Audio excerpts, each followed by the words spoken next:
YouTube na Netflix wanagombania creators. Hii ni habari nzuri sana kwa content creators. Kama wewe ulikuwa unafikiria kuanza kufanya content, hiki ndio kipindi muhimu sana wewe kuingia kwenye content creation. Kwa sababu mpango umekaa hivi, Netflix wameanza kuwashawishi creators kutoka YouTube kuingia moja kwa moja kwenda kwenye Netflix.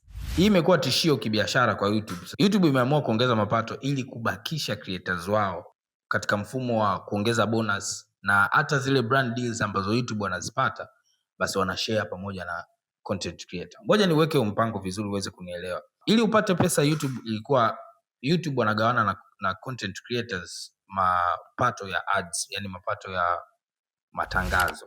Lakini sasa hivi YouTube wameongeza, ukiweka exclusivity ya content yako, yani content yako ikae YouTube pekee, unapata bonus, na YouTube wakipata deals zile kubwa za makampuni makubwa pia wanakupa percent kidogo. Kwa hiyo unakuwa unapata pesa kupitia YouTube ads kawaida, unapata bonus na bado utapata pesa kutoka deals ambazo YouTube watakuwa wanachukua kutoka kwa makampuni makubwa.